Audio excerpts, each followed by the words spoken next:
Hi అండి, welcome back my channel money vlogs. అందరూ బాగుండాలని మనస్ఫూర్తిగా కోరుకుంటూ ఈరోజు అయితే వ్లాగ్ స్టార్ట్ చేస్తున్నాను.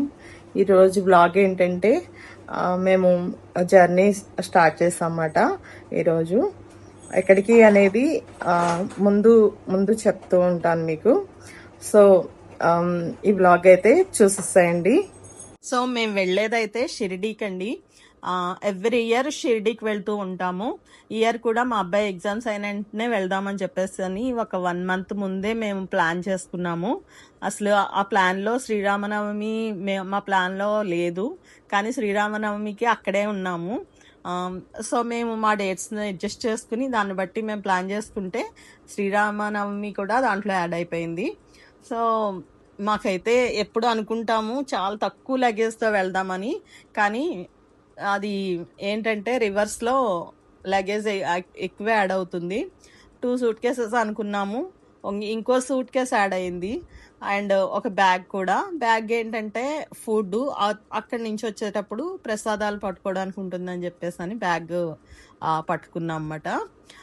సో మాకు ఎర్లీ మార్నింగ్ బయలుదేరదామని చెప్పేసి నైట్ అంతా ఫుల్గా ప్రిపేర్ అయ్యి, ఫుడ్ అంటే ముందుగా ఆ రోజంతా కూడా ట్రైన్లోకి ఫుడ్ కావాలి కాబట్టి నైటే నేను చాలా ప్లాన్ చేసి చపాతీ ఇవన్నీ కూడా కర్రీ అన్నీ చేసి పెట్టి పడుకునేసరికి 12 అయిపోయింది. సో మార్నింగే లేచి 3 o'clock లేచి ఇంకా ట్రైన్కి కావాల్సిన ఫుడ్ అంతా ప్రిపేర్ చేసి బయలుదేరేసరికి 6:30 అలా అయింది. మాకు 8:30కి ట్రైన్ మాట. సో ఇంతకుముందు మేము ట్రైన్ ఎక్స్పీరియన్స్ చేసాం కాబట్టి తిరుపతి వెళ్ళినప్పుడు చాలా లేట్గా వెళ్ళి చాలా టెన్షన్ పడ్డాం కాబట్టి ఈసారి అలా కాదు, ప్లాన్ మంచిగా చేసుకోవాలి, అర్లీగా ఒక 1 hour ముందే వెళ్ళి మేము స్టేషన్లో ఉండాలి అని చెప్పేసి అని అనుకున్నాము. సో మా వాడైతే క్యాబ్ కోసం వెయిట్ చేస్తున్నాడు అనమాట. క్యాబ్ అయితే వచ్చింది, ముందుకు వెళ్ళిపోయింది. సో ఇంక బ్యాక్ చేసుకుని వచ్చేసరికి కరెక్ట్గా 5 minutesలో వచ్చేసాడు. సో క్యాబ్ ఎక్కి ఇంకా మేము ఒక 1/2 hourలో మమ్మల్ని స్టేషన్లో డ్రాప్ చేస్తారండి. సో అయితే జర్నీ అయితే చాలా కూల్గా, ప్రశాంతంగా, హాయిగా, పీస్ఫుల్గా, ముఖ్యంగా ఎందుకంటే ఎర్లీ మార్నింగ్ లేచి బయలుదేరుతున్నాం కాబట్టి చాలా ఫ్రెష్గా స్టార్ట్ అయింది. సో మాకు ఏ జర్నీ ఎలా ఉన్నా సరే షిరిడీకి వెళ్తున్నామంటే అది ఎందుకో తెలియదు కానీ చాలా ఫ్రెష్గా, చాలా పీస్ఫుల్గా ఉంటుంది. ఎందుకో షిరిడీ అనేది నాకు ఒక పుట్టిల్లులాగా అనుకుంటాను. సో చాలా చాలా ప్రశాంతంగా అనిపిస్తుంది అక్కడికి వెళ్ళి అక్కడ స్పెండ్ చేస్తే. సో మా బాబు పేరు కూడా సాయి అని చెప్పేసి పెట్టుకున్నాం కాబట్టి మాకు చాలా స్పెషల్ ఆ ప్లేసు. సో ఇయర్లీ ట్వైస్ కూడా వెళ్ళినట్టున్నాము కొన్ని సందర్భాల్లో. ఇయర్లీ వన్స్ అయితే కంపల్సరీ వెళ్తాము. మా బాబు పుట్టినప్పటి నుంచి కూడా మాకు అది అలవాటుగా మారిపోయింది అన్నమాట. సో స్టేషన్కి వచ్చేసరికి 7 దగ్గర అయింది కానీ మేము బ్రేక్ఫాస్ట్కి నేనేం ప్రిపేర్ చేయలేదు. లంచ్ అండ్ డిన్నర్ మాత్రమే ప్రిపేర్ చేశాను ట్రైన్లోకి. బ్రేక్ఫాస్ట్ మేము చేద్దామని చెప్పేసానంటే కొంచెం లేట్ అయిపోతుందేమో అని చెప్పేసి భయం వేసింది. సన్ రైజ్ అయితే అవుతుంది ఆ టైంలోనే.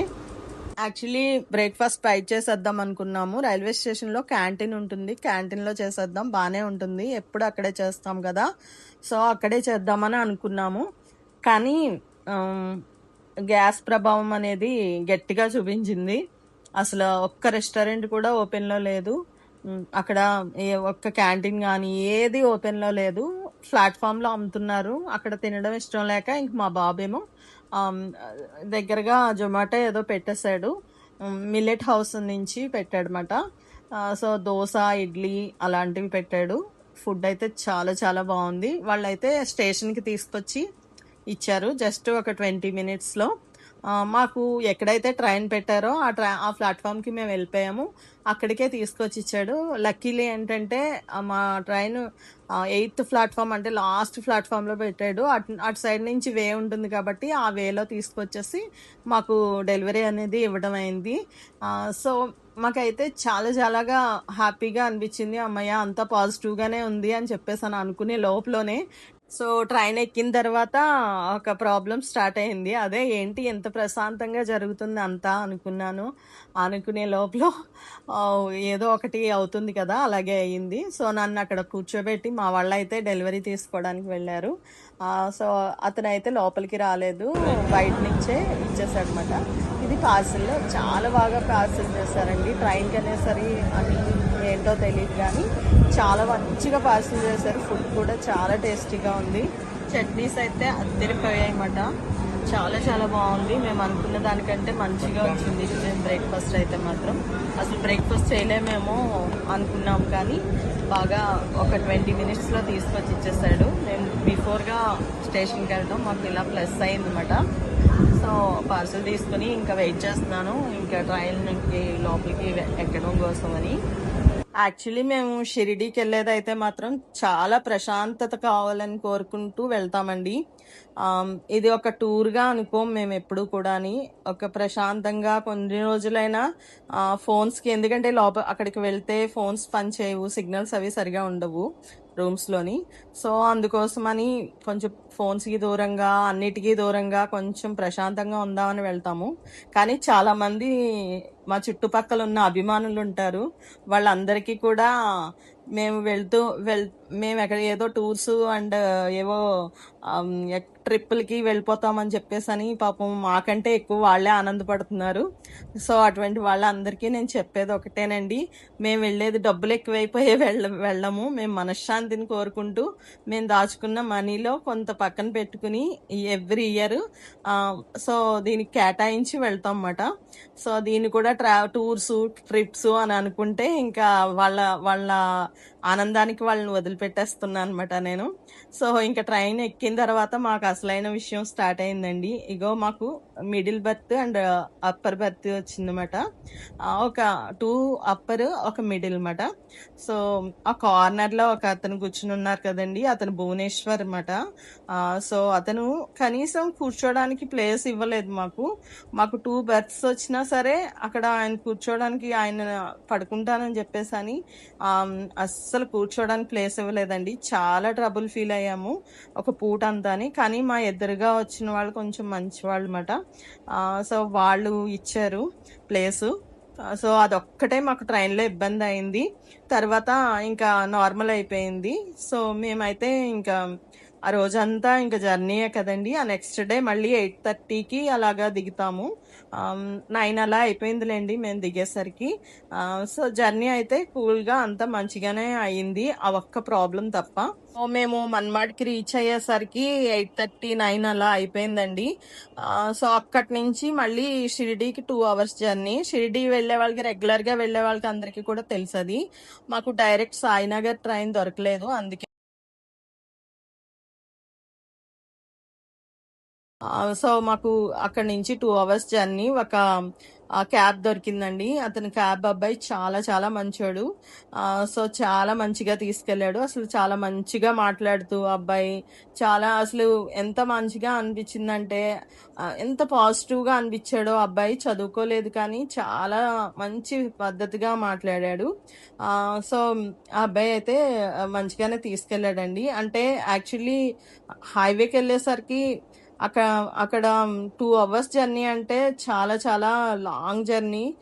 యాక్చువల్లీ ఎంత క్యాబ్ అయినా సరే, ఎంతైనా సరే కొంచెం ఇరిటేషన్ అనిపిస్తూ ఉంటుంది.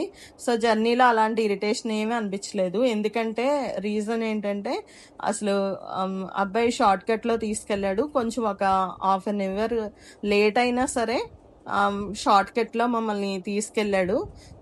ఎందుకంటే హైవేలో విపరీతమైన చాలా ట్రాఫిక్ ఉందండి. సో అబ్బాయి మేము ఫొటోస్ తీసుకుంటే ఆ అబ్బాయే కెమెరా తీసేసుకుని చక్కగా నేను తీస్తాను ఇవ్వండి మేడం అని చెప్పేసి అని అడగటం చాలా పాజిటివ్గా అనిపించింది. అంటే యాక్చువల్లీ అనిపిస్తూ ఉంటుంది, మన మనస్సు మంచిగా ఉంటే మన చుట్టుపక్కల అందరూ కూడా మంచి వాళ్ళే మనకి కనిపిస్తూ ఉంటారని. సో అలాగా నాకు అనిపించింది అన్నమాట. చాలా పాజిటివ్గా స్టార్ట్ అయింది. షిరిడీ సైడ్ జర్నీ అని చెప్పేసి అని అనిపించింది. ట్రైన్లోనే కొంచెం సేపు విసుగొచ్చిందండి.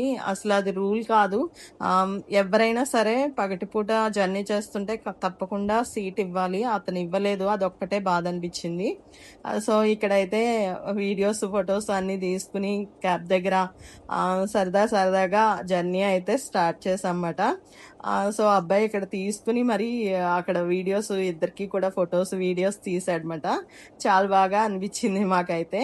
యాక్చువల్లీ అయితే షిరిడీకి వెళ్ళేటప్పుడు కానీ షిరిడీలో కానీ అసలు అందరూ కైండ్ హార్టెడ్ ఉంటారండి. చాలా చాలా మంచి మనుషులు ఉంటారు అక్కడ. చాలా కూల్గా ఉంటారు, ప్రశాంతంగా ఉంటారు, గొడవలు ఉండవు, ఏమి ఉండవు అసలు. అందుకోసమే నాకు అక్కడికి వెళ్ళాలంటే ఒక రకమైన మనశ్శాంతి అనేది ఉంటుంది అని అనిపిస్తూ ఉంటుంది అక్కడికి వెళ్ళడానికి. సో చూడండి అక్కడ లారీలు, హైవే మొత్తం లారీలే. అసలు ఎంత దూరం వెళ్తుంటే అంత దూరం లారీలు కనిపిస్తూనే ఉన్నాయి అసలు జర్నీ అంతా.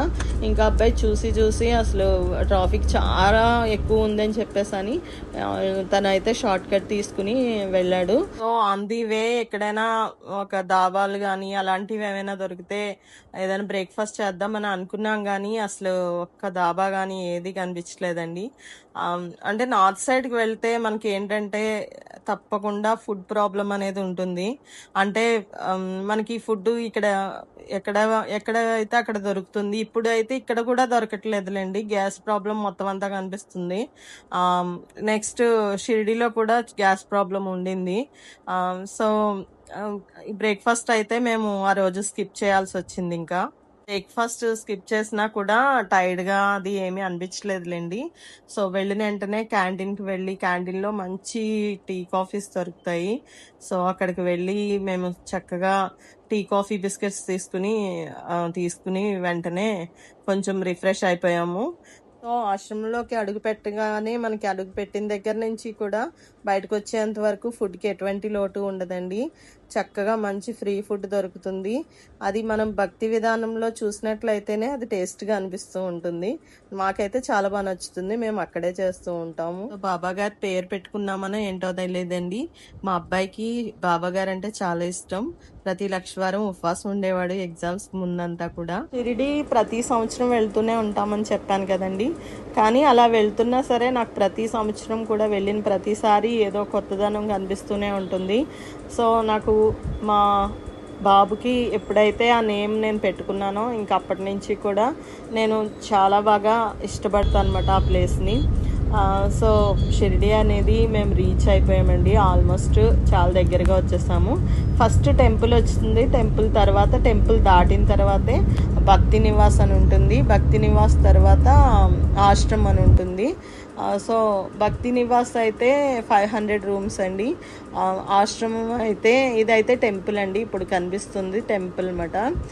సో భక్తి నివాస్లో 500 రూమ్స్ ఉంటే ఆశ్రమంలో 1000 రూమ్స్ ఉంటాయి.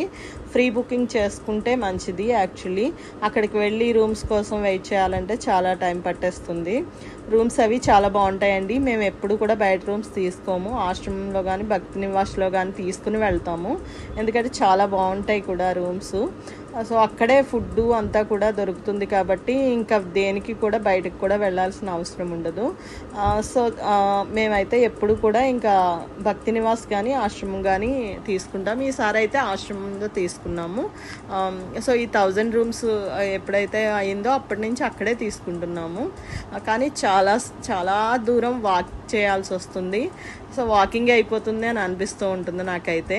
అది చాలా అంటే శ్రమ కానీ లేకపోతే టైర్డ్గా అనిపించడం కానీ ఏమి ఉండదు. సో మేమైతే ఇంకా రీచ్ అయిపోయామండి. సో టెంపుల్కి ఆశ్రమానికి మధ్యన దూరం 3 కిలోమీటర్స్ అండి. నడిచి వెళ్ళిపోవాలంటే వెళ్ళిపోవచ్చు. ఎండాకాలం కాబట్టి మేము ఏమనుకున్నామంటే ఇంకా ఎలాగో అక్కడ ఆటో అవి అన్నీ ఉంటాయి, వాటిని యూస్ చేసుకుని మనం వెళ్దాంలే అనుకున్నాము. కానీ అక్కడికి వెళ్ళిన తర్వాత చాలాసార్లు నడుచుకునే వెళ్ళామండి మేము ఆశ్రమం నుంచి టెంపుల్కి. నెక్స్ట్ అసలు చాలా వేడి ఉంటుంది అని చెప్పేసి ఎక్స్పెక్ట్ చేసి ఏసీ రూమ్స్ తీసుకున్నాము. ఏసీ రూమ్కి నార్మల్ రూమ్కి ఒక 200 డిఫరెన్స్ ఉంటుందండి. నార్మల్ రూమ్ 400, ఏసీ రూమ్ 600 అన్నమాట. సో ఏసీ రూమ్ తీసుకున్నాము, కొంచెం వేడి అది ఎక్కువగా ఉంటుందని. కానీ అక్కడికి వెళ్తే ఫ్యాన్ వేసుకున్నా కూడా చలేస్తుంది. చుట్టూ వాతావరణం అంతా కూడా గ్రీనరీ ఉండటం వలన అసలు చాలా చల్లగా అనిపించింది. సో మాకైతే ఏసీ అనవసరంగా తీసుకున్నాం అనే ఒక ఫీలింగ్ వచ్చింది. అంటే మేలో వచ్చిన వాళ్ళు అయితే తప్పకుండా ఏసీ రూమ్ తీసుకోవాలి, కానీ మార్చి వరకు వచ్చిన వాళ్ళైతే ఏసీ రూమ్స్ అవసరం లేదండి, అక్కడ చాలా చల్లగా ఉంది. సో మేమైతే ఆశ్రమానికి వచ్చేసాము. వచ్చిన వెంటనే రిసెప్షన్కి వెళ్ళి అక్కడ ముందుగా ఫ్రీ బుక్ చేసుకున్నాం కాబట్టి రూమ్ కీ అనేది వెంటనే ఇచ్చేసారు, 10 minutesలో ఇచ్చేసారు. సో అక్కడ ఎక్కడైతే వెయిటింగ్ హాల్ ఉందో ఆ వెయిటింగ్ హాల్ దగ్గర మొత్తం వాష్రూమ్స్ అన్నీ ఉంటాయండి, టీ కాఫీ అవైలబుల్ ఉంటుంది, అన్నీ చాలా బాగుంటాయి. సో ఇంకా కీ తీసుకుని రూమ్కి అయితే వెళ్ళిపోయాము. రూమ్ అయితే చాలా చాలా బాగుంది, చాలా హాయిగా అనిపించింది రూమ్కి వెళ్ళిన వెంటనే వెళ్తున్నప్పుడు. సో ఆ వాతావరణంలోకి వెళ్ళిన వెంటనే అసలు అన్నీ మర్చిపోతూ ఉంటాము, అంత బాగుంటుంది, అంత ప్రశాంతంగా ఉంటుంది. సో ఇది హాల్ అండి. రూమ్కి వెళ్ళబోయే ముందు బయటన హాల్ మాట, అవుటర్ ఇది. సో ప్రతి హాల్లోని ఇలాగా టీవీ ఉంటుంది, లైవ్ అనేది ఉంటూ ఉంటుంది. సో బాబా గారిది లైవ్ వస్తూ ఉంటుంది అన్నమాట. సో మేమైతే లోపలికి అయితే వచ్చామన్నమాట. వచ్చి ఇంకా హాల్ దగ్గరికి వచ్చి రూమ్కి తీసుకుని రూమ్కి అయితే వెళ్ళామన్నమాట. మా రూమ్ అయితే గ్రౌండ్ ఫ్లోర్లోనే. సో చాలా దగ్గరగా చక్కగా వచ్చిన వెంటనే వెళ్ళిపోవడానికి వీలుగా హాయిగా ఉంది. సో రూమ్ అయితే చాలా చాలా నీట్గా ఉందండి, చాలా బాగుంది, చక్కగాని హాయిగా అనిపించింది. లోపల చాలా చల్లగా, చెప్తున్నా కదండి, ఫ్యాన్ కూడా వేసుకోవాల్సిన అవసరం కూడా లేదు, అలా అనిపించింది. సో 2 chairs ఇస్తారు చక్కగా లోపల బట్టలకి వాటికి. ఈసారి మాత్రమే మేము ఏసీ రూమ్ తీసుకున్నాం, ప్రతిసారి నార్మల్ రూమే తీసుకుంటాము, ఎందుకంటే నార్మల్ డేస్లో వస్తాం కాబట్టి, వింటర్లో అది రావడం అలవాటు కాబట్టి. సో బాల్కనీ అది ఏమీ లేదండి. సో ఇది మా జర్నీ వ్లాగ్ మాట. సో మీకు నచ్చిందని అనుకుంటున్నాను. నచ్చినట్లయితే please like, share and subscribe money vlogs. So మేము దర్శనానికి ఏ దర్శనాలకి వెళ్ళాము, నెక్స్ట్ రోజుకి ఎన్ని దర్శనాలు చేసుకున్నాము అనేది నెక్స్ట్ వ్లాగ్స్ ద్వారా మీకు ఆ వీడియోస్లో నేను చెప్తాను. సో కొంచెం ఇన్ఫర్మేటివ్గా కూడా ఉంటాయి. సో ప్లీజ్ ఈ వీడియో మీకు నచ్చినట్లయితే లైక్ చేసి సపోర్ట్ చేయండి. Please subscribe money vlogs.